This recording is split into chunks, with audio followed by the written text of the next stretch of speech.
उसकी आंखों से कोसों दूर थी। उसके मन में एक लालच जाग रहा था। यही मौका है नाथू। अगर तूने वो राज जान लिया तो तेरा भी वही रुतबा होगा जो सेठ का है। आखिरकार वो बेचैनी हावी हो गई और नाथूराम चुपके से गहरी रात में सेठ की हवेली की ओर निकल पड़ा।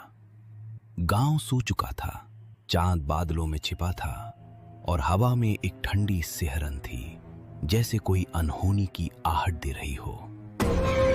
नाथूराम हवेली के पीछे के रास्ते से चुपके चुपके आगे बढ़ा।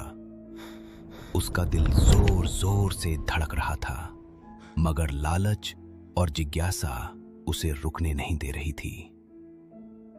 हवेली का पिछला दरवाजा हल्का सा खुला था। वो अंदर दाखिल हुआ। तहखाने का वो दरवाजा, वही दरवाजा जो उसने उस शाम देखा था, अब थोड़ा सा खुला था। उसने हिम्मत जुटाई और धीरे धीरे सीढ़ियों से नीचे उतरने लगा। सीढ़ियां चरमराईं और हर कदम के साथ हवा और ठंडी और बदबूदार होती गई। तहखाने में पहुंचते ही नाथूराम की आंखें फटी की फटी रह गईं। वहां एक छोटे से मंदिर में कमला खड़ी थी, निर्वस्त्र, अपनी आंखें बंद किए और हाथों में एक अजीब सी थाली लिए।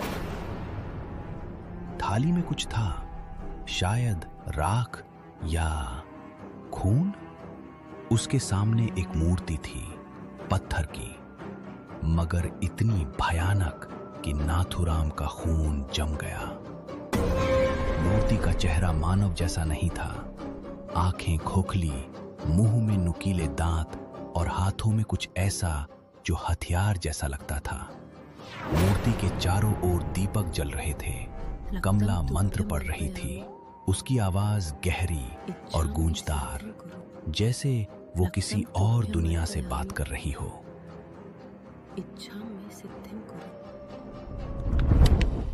ये क्या है? ये कोई देवता नहीं, ये तो राक्षस है। सेठ के लोग इसकी पूजा करते हैं। नाथूराम की नजर मूर्ति पर टिकी थी। तभी कमला की मंत्रोच्चारण रुक गया। उसे कोई आभास हुआ। वो धीरे से पलटी। उसकी नजर नाथूराम पर पड़ी और उसकी आंखें डर और गुस्से से लाल हो गईं। नाथूराम, तू यहाँ क्या कर रहा है?